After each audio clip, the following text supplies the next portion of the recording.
Can you hear me now? Hello? Yep. Can you hear me? Yep, I can hear you. Okay, good.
Okay, folks, we'll get going. Other matters from the last class that we should discuss. Anybody have any questions? I believe the recordings are up to date. And I believe also that all of your second essays are the ones that were submitted were marked, and you can view them. So if there's nothing else, we'll press on. Last time I think I ended off dealing with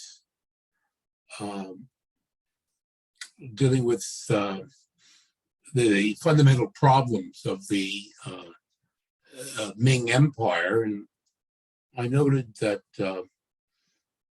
the problem of landlordism, which had been addressed at the beginning of the Ming Empire in the 14th century by a wholesale land reform, redistributing much of the land to the peasants, that over time, and with the operation of the market economy, where the people who have the most reserves are favored over those who have the least, the peasants gradually began to lose more and more of the land to the landlords.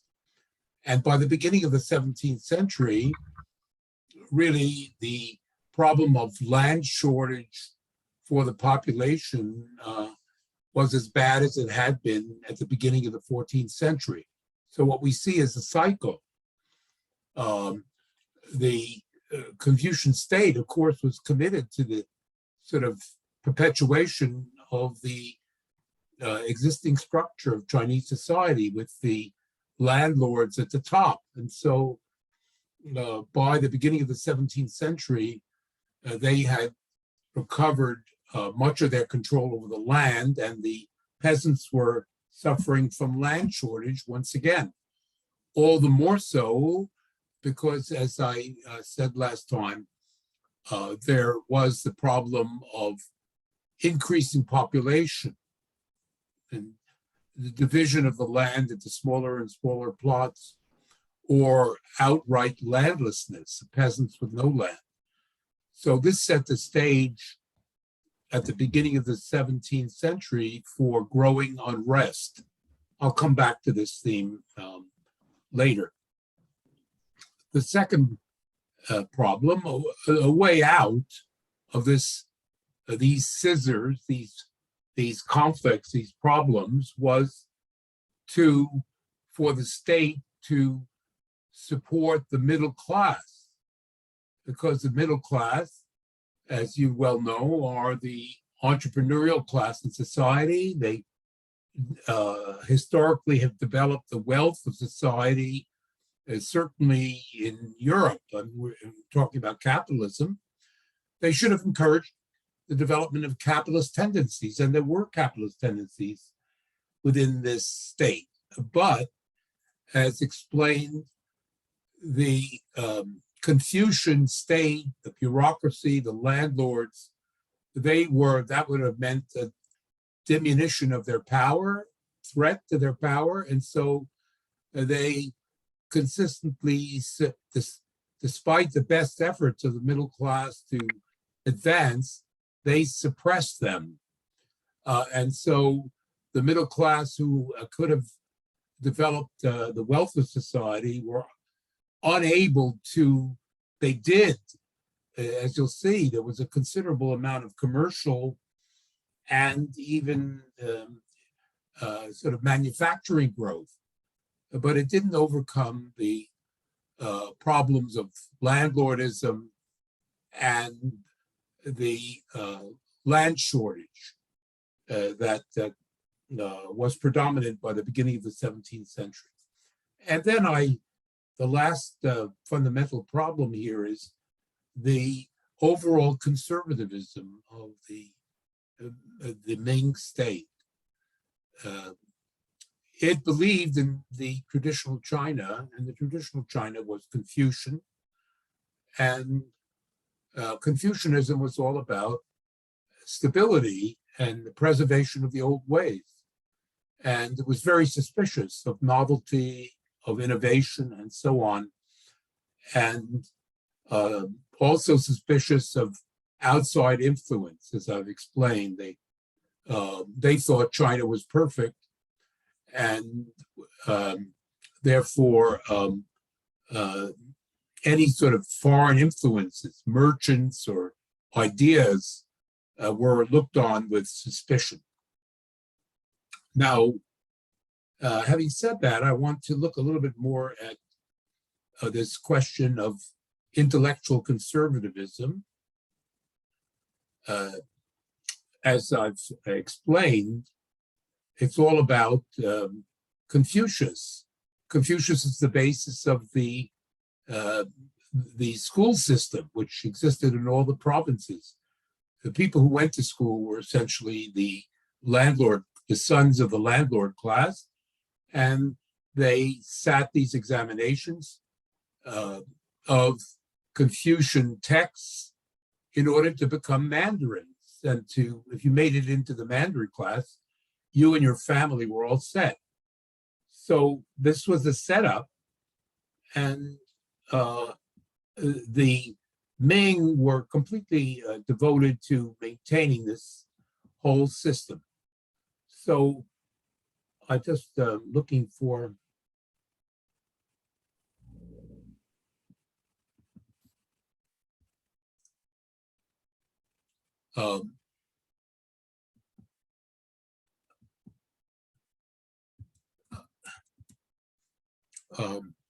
I'm just going to try and find a text by Confucius.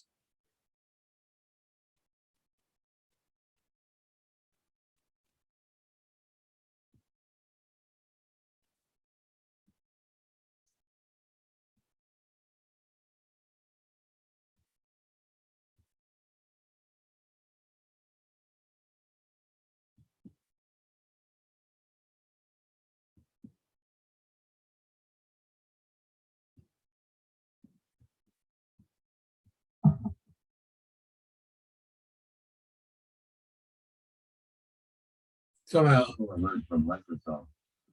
Your computer has alerted us that it is infected by a virus and or spyware. This virus may be sending your credit card details, Facebook login, and personal emails to hackers remotely. Please call us immediately at the toll-free number listed so that our support engineers can walk you through the removal process over the phone. If you close this page before calling us, we will be forced to disable your computer to prevent further damage to our network. this is Critical alert from Microsoft. Your computer has alerted us that it is infected by a virus and or spyware. This virus may be sending your credit card details, Facebook login, and personal emails to hackers remotely. Please call us immediately at the toll-free number listed so that our support engineers can walk you through the removal process over the phone. If you close this page before calling us, we will be forced to disable your computer to prevent Professor, try not to click any of the buttons on the website. Just close the tab. just close. critical alert from I'm gonna. your computer has alerted us that it is infected by a virus and or spyware. I'm not. Yeah. I'm in a panic, really. You just need to close the rightmost tab. That's just a it's not real. It shouldn't be a real I know. virus. I know, but I don't know how to do it. It's playing. The sound is playing from the tab you just opened on the right. Like it's on the very right of the Explorer page. I'm going to get help. Just a second.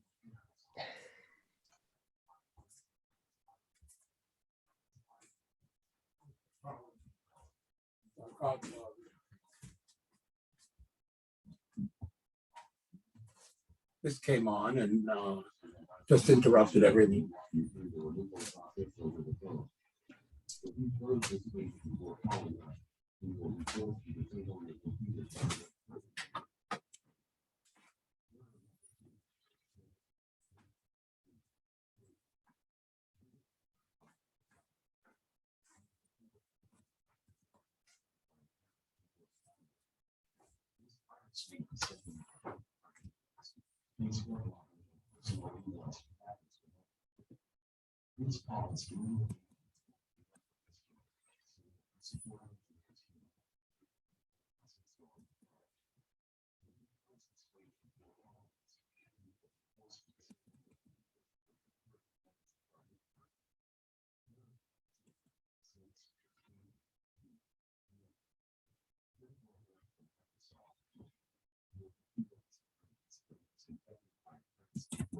Should I shut it down and start again?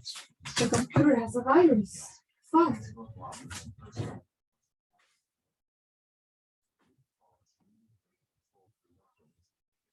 What do I do? Um, There's nothing. no,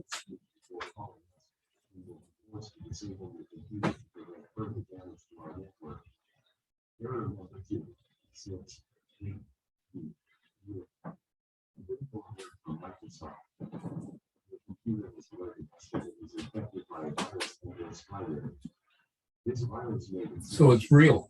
it's real.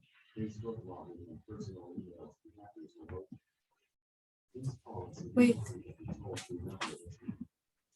No. Henry? Got it? Yes. Hello?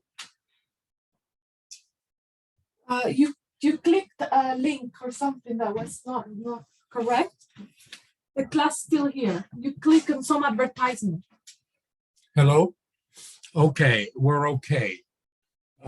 I got some help. What a comedy. So what I was looking for was quotes from Confucius. And basically what Confucianism is all about is sort of social stability and respect for the government, of course, respect for those who are better than you, respect for the family, and with particularly the young and women are expected to basically defer to the older people and to government authority and the landlords. And this is what it's all about. And it was under the Ming Dynasty, these ideas were reinforced. The government was very suspicious of any kind of intellectual innovation. So therefore, what you get in China is since innovation was not allowed, was a kind of intellectual life where the whole stress was based on being more Confucian than Confucius himself. In other words, the scholars, the people who operated the schools, they stressed the fact that they were as in conformity with Confucius as was possible. And the dominant intellectual trend was this deep intellectual conservatism. And I'm sort of illustrating this by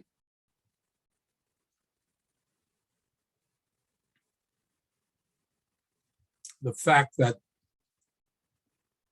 the development of intellectual life under the Ming Dynasty, highlighting this, we can see that the leading intellectual of the whole period was an individual by the name of Wang Yangming.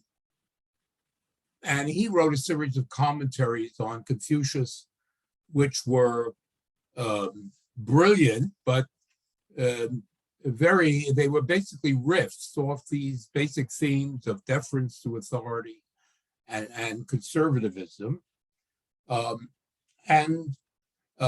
His texts were so brilliant that his followers, they decided, well, we're going to set up special schools.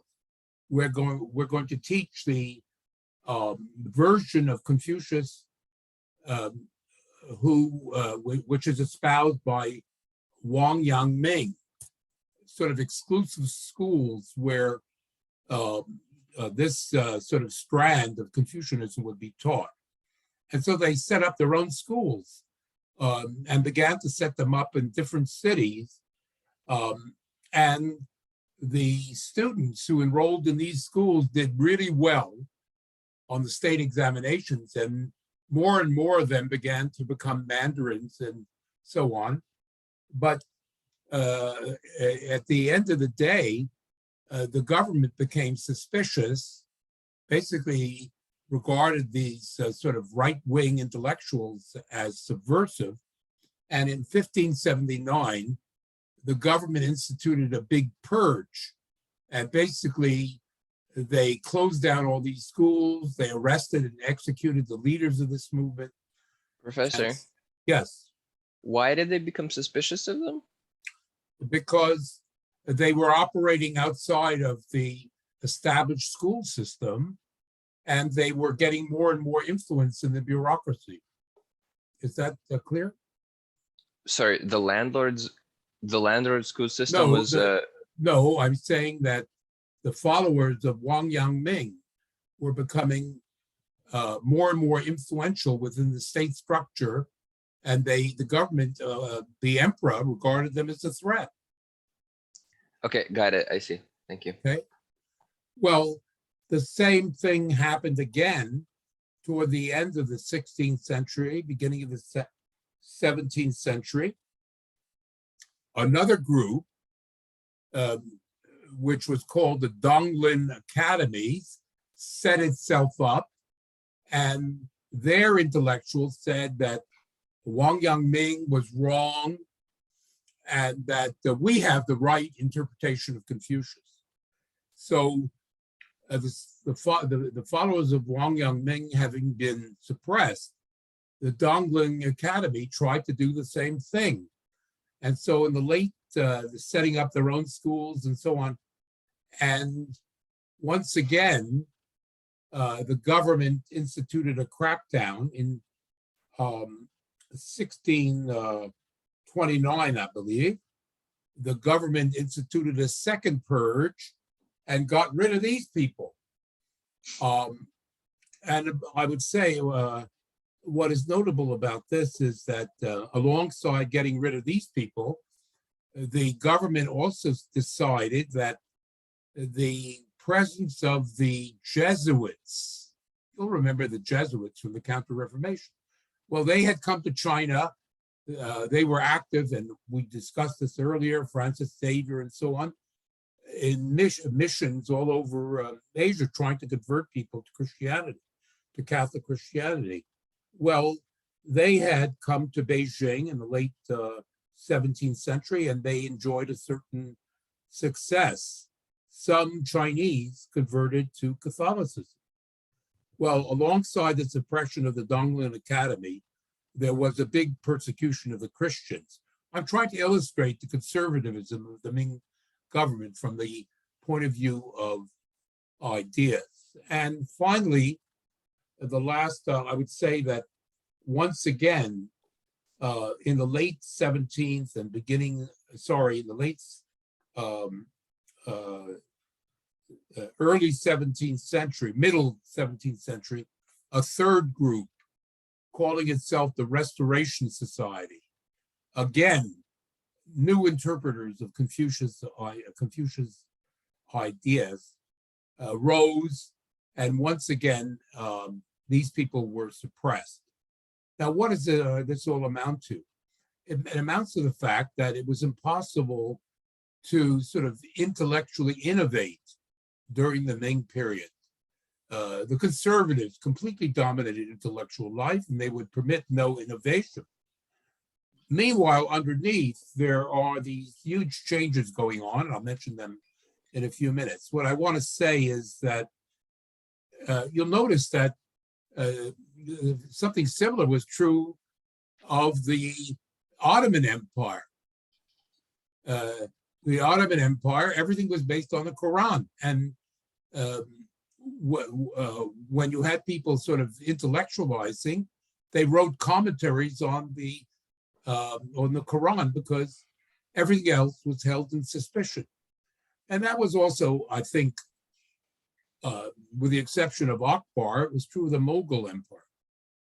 Now, contrast this with what's going on in Western Europe, because we saw at the beginning of the 16th century, you have Machiavelli, who basically takes the view that the individual, the power for the individual is what counts. Forget about social stability. Forget about respect for authority. It's power for the individual that counts. In other words, there's a kind of revolutionary aspect to thought in the West And even in the case of Luther, who claimed he was going back to the original church, nevertheless, he showed no respect for whatsoever for the established hierarchy of the Catholic Church and the Pope and so on, and demanded that they be overthrown. So sort of innovation, intellectual innovation, that becomes characteristic of what is going on in the West. I would note 1543, Copernicus publishes his new theory of the universe, which completely revolutionizes the way people think about the Earth in relationship to the rest of the universe.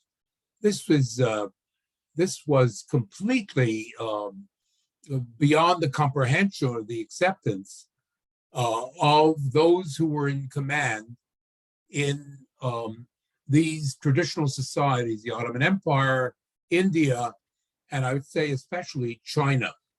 So this gives you a sense of the way the elites in China were controlling things. And it was in complete contradiction to what was going on in Chinese society as a whole. Because what you have, as I said last time, was rapid population growth and eventually serious problems amongst the peasants because they had less and less land. And you also had a huge expansion, economic expansion, led by the middle class in Chinese society. That under the Ming, there was, from the 15th century onwards, very rapid commercial and agricultural growth in this country. So you have rapid population growth and you have growing strength of the middle class. But the attitude of the authorities is suppress all this, keep a lid on it, don't reinforce it, control it. And we saw this already with the great voyages of the 15th century, where the state is really trying to control the merchants and so on. And this is a theme that I'm sort of developing in this lecture. Are there any questions at this point? I'm sorry about this. This happens, of course, these characters, the internet and so on, it's a complete chaos. Yes, are there any questions?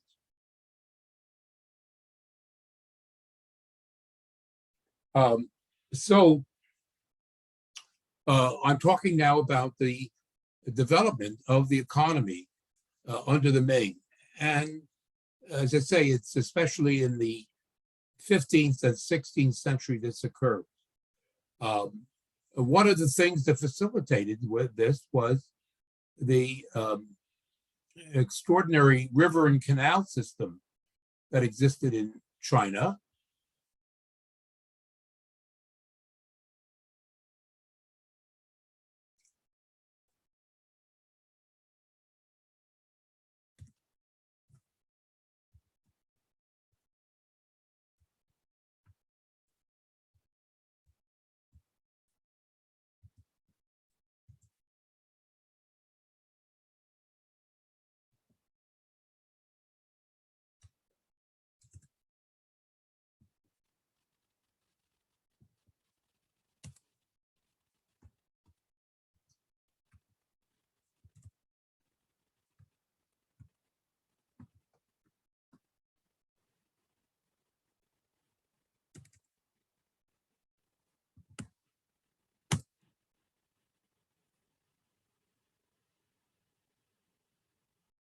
Here's a map of Ming China.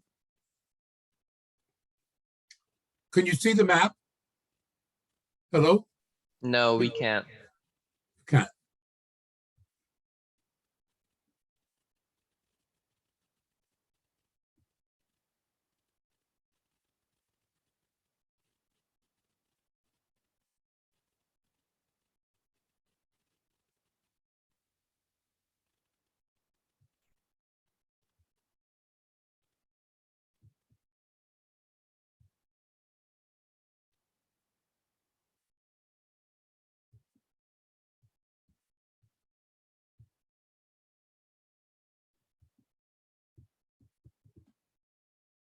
Okay, you can see the map now, right? Yep.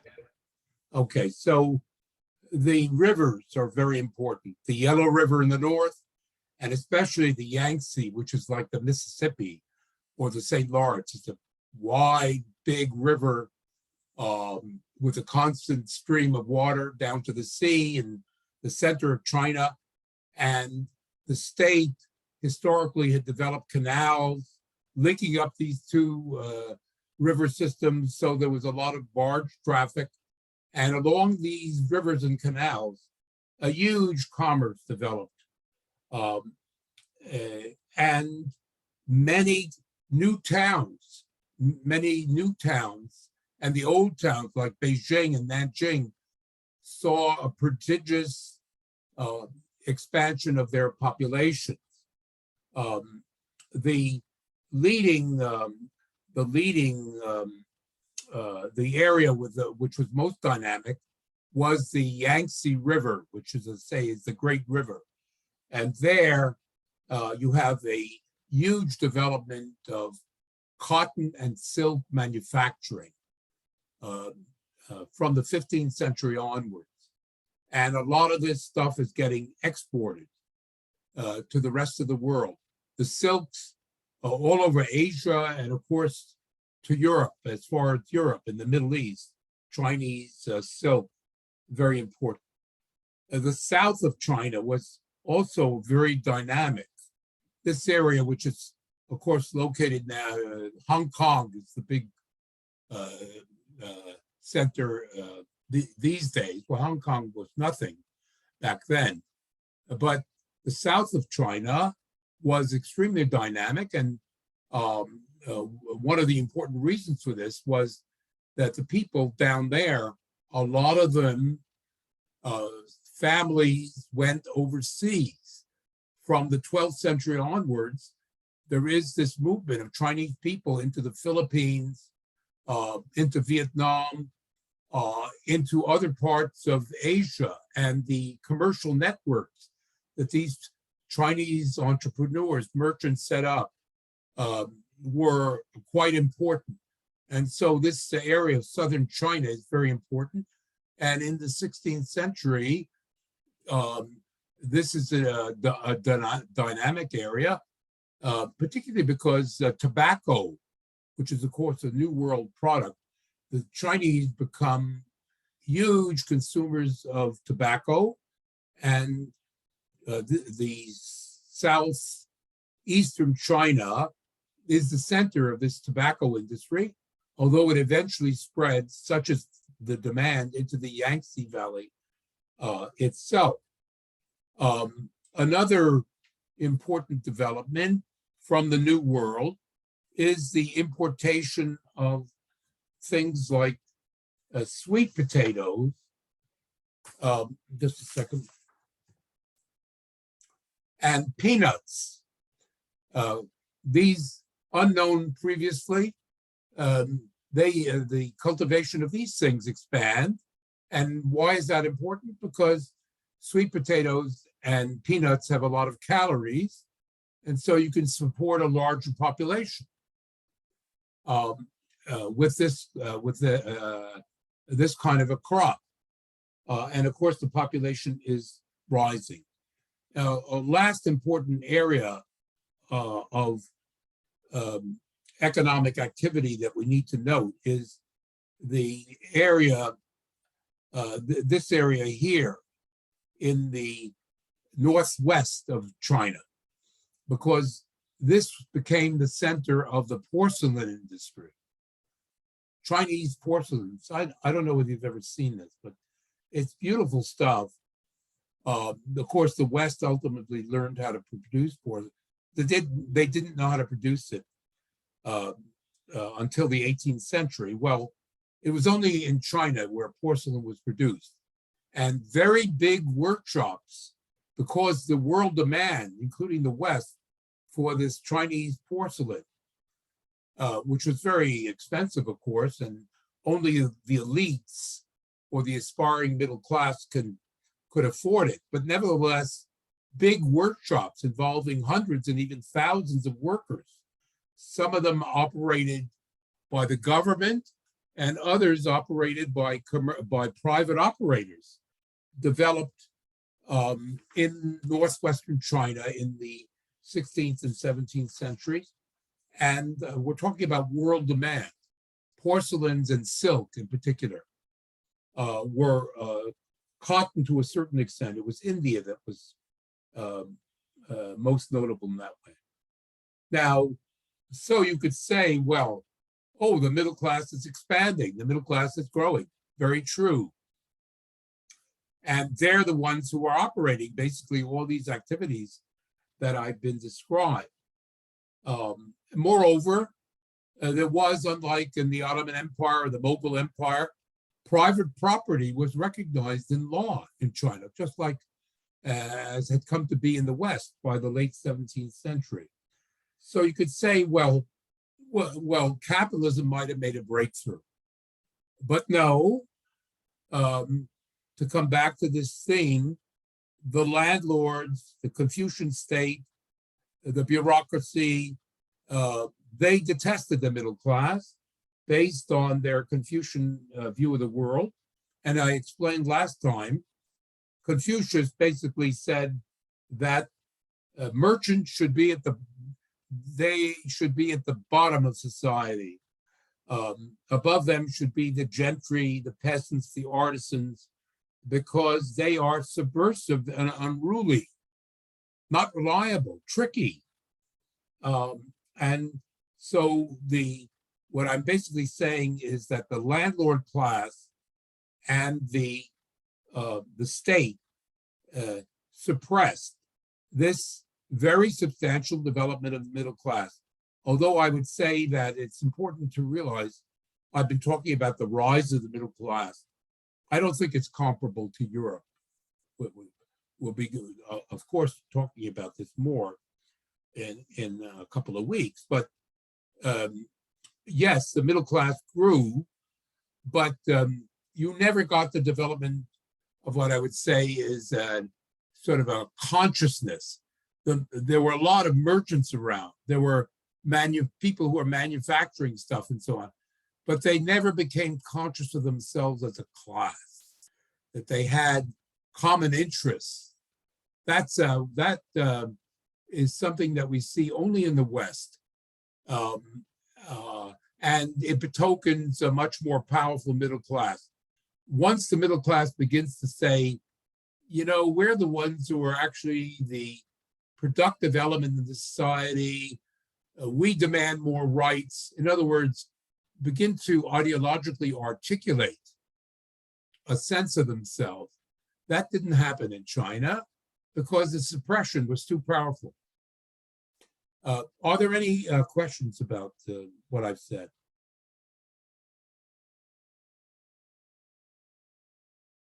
Okay, let's press on. That being said, there was a lot of unrest amongst this middle class that I'm talking about. It wasn't so much inland. I've talked about the Yangtze River and so on in inland China. No, where the unrest really happened was along the coast, and particularly in the southeastern part that I've mentioned, southeastern China, which was connected with the overseas Chinese. Well, at the beginning of the 16th century, this economic expansion and the sort of overseas expansion of the Europeans led to an enormous influx of foreign traders. Alongside the Chinese were Japanese, Portuguese, Dutch, other Europeans, other merchants from the rest of Asia along the coast.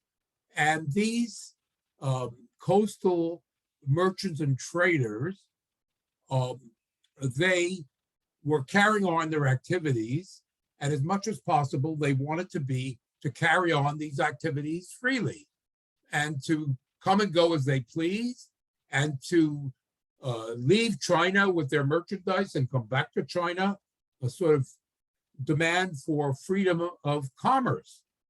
And the Chinese state would not have it. And consequently, in the 15th and first part of the 16th century, there was a lot of open conflict, a kind of civil war between these merchants along the coasts of southern China and the Chinese state. Some of these merchants, along with the Europeans, like the Portuguese, they became involved in piracy and so on. It wasn't that these merchants weren't Chinese. Of course they were in their culture, but the economic possibilities of this kind of trading was so great that they were defying the regime. Well, finally, in 1557, the Chinese state sort of attempted to sort of regulate things. And what they did was they allowed the Portuguese to set up a merchant factory at a place called Macau, M-A-C-A-O.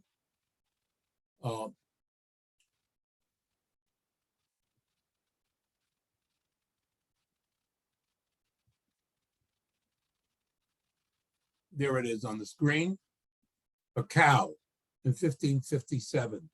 And this became the entry point for many of these merchants. It was the early modern equivalent of Hong Kong. The British set up Hong Kong as a great sort of commercial center in China. They forced the Chinese state to set up Hong Kong at the beginning of the 1830s. Well, back in the 16th century, something similar happened. The Chinese state allowed this foreign settlement, a kind of enclave where Portuguese, but also Dutch merchants and other eventually English merchants were able to do their business in this way. All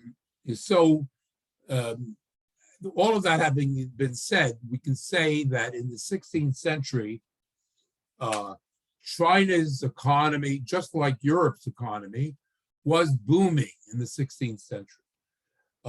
And of course, we saw the silk and porcelain industries were particularly buoyant.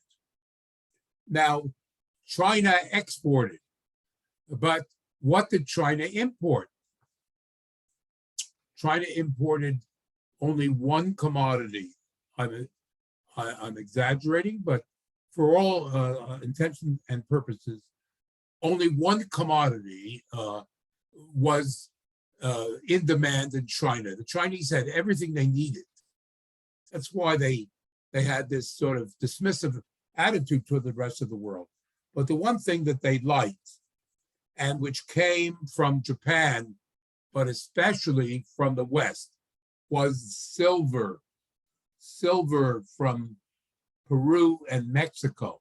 And so there was given the Chinese export surplus of commodities to the West could only send silver to China, and massive amounts of silver entered the Chinese economy in the 16th and early 17th century. In particular, some of the silver came from the Portuguese route, but it was mainly the Spaniards from Mexico and from Peru who shipped the silver across the Pacific Ocean. Manila was the center, and from Manila, the European merchants, Chinese merchants, brought the silver to China, and the Chinese accordingly would export silk and porcelain. Any questions about what I've said?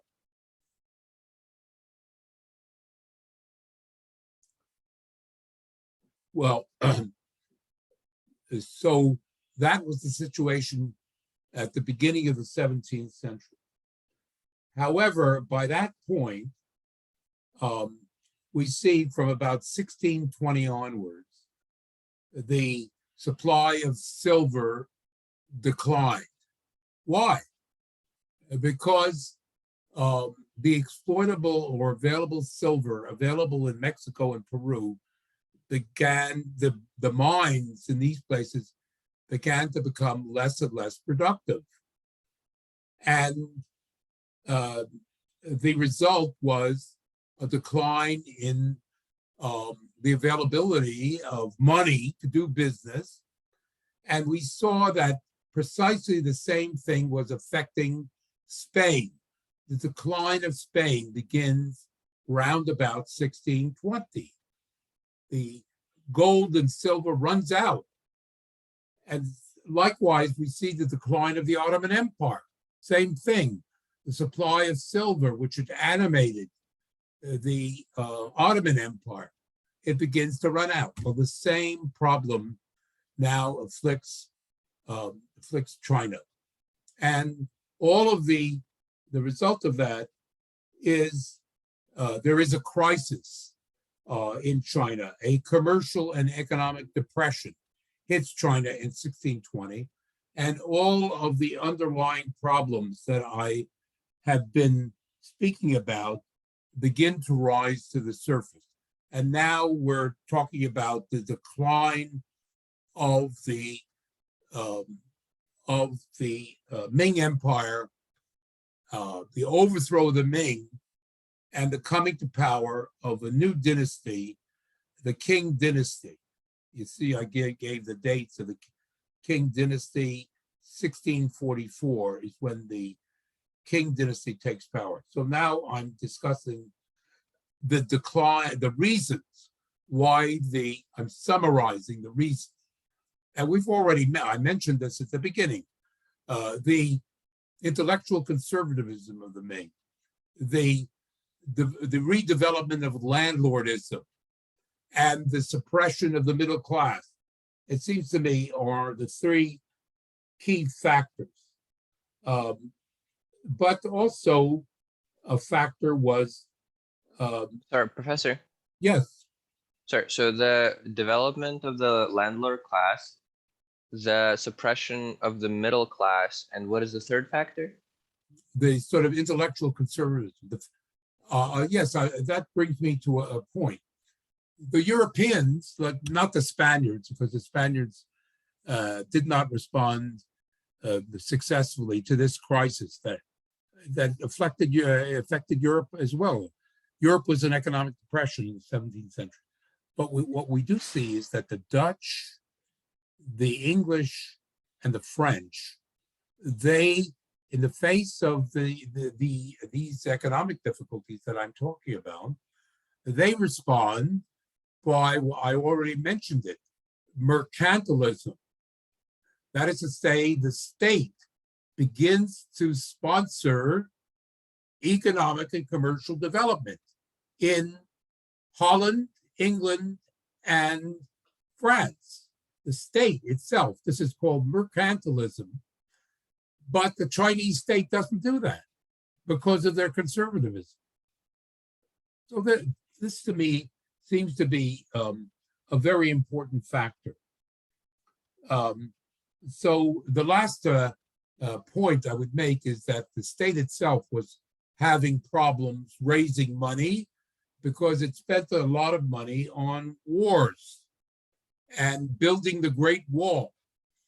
That is to say, they were obsessed with the possibility of a Mongolian invasion. And the Great Wall that you see as a tourist, if you go to China, it's one of the things that you see. It was being built during the Ming period, and it took up a lot of revenue. Plus, the Chinese state, although I mentioned the fact that they did not frequently go to war, sometimes they did. And in particular, keeping out the Mongols. There were repeated expeditions against the Mongols. But also, they fought a war in Vietnam because the dynasty that they favored was overthrown. So they intervened to restore the legitimate rulers. Again, a kind of conservative thing. And then Japan, which was a rising power, Japan invaded Korea in 1590 Well, the Chinese sent an army and helped to drive the Japanese out because they regarded this as a subversion, and they were protecting the Korean state. They regarded Vietnam and Korea as protectorates, as satellites. So all in all, these wars were expensive, and so the revenue of the state declined as well. So to sum up, the overall conservatism, the suppression of the middle class, landlordism, wars, created and then the decline of the silver trade created a gigantic crisis in the Ming Dynasty by after 1620.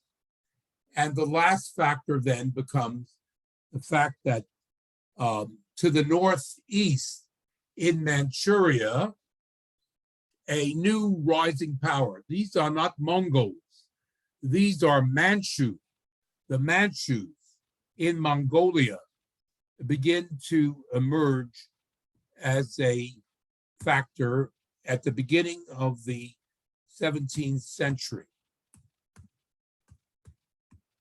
Now, the Manchus had been a sort of a divided tribal people. They were tributaries, they were satellites of the Chinese, no problem. But under their ruler, Nurhaci, you see his dates, he unified the Manchurians into a powerful warrior state. And I think it was the year 1616, he announced, we're no longer satellites of the Chinese. In fact, we're going to invade China. And that's precisely what he did. He sent the soldiers of his newly unified state into northern China from the 1620s onward. So you can imagine the depths of this crisis. I've listed about 5 or 6 factors. I will review them in the course of doing the review question. But you can see it's a huge crisis. And to boot, the last point I want to make is that the peasants in northern China, faced with this landlordism, faced with the decline in their economic circumstances, a gigantic peasant rebellion led by this individual, a peasant, Li Zicheng, arose in the midst of this, and the whole structure of the Ming state in northern China under Manchu invasion and peasant insurrection began to crumble. And we'll see how this all worked out in the next class. Professor? Yes. Can I ask about the essays before we finish class? Yes. So you said I it saw should be your, on- I looked and I saw your essay on Unlearn. yes. So are you gonna give us feedback for that in time Yeah. for this? The instructor, the grader, gave you feedback. I saw the feedback to the right of the screen. I don't see it on my end. Well, look for it a bit, and if you can't see it, I'll try and bring it up. Okay. So email me, and we can discuss this. Okay. Thank you.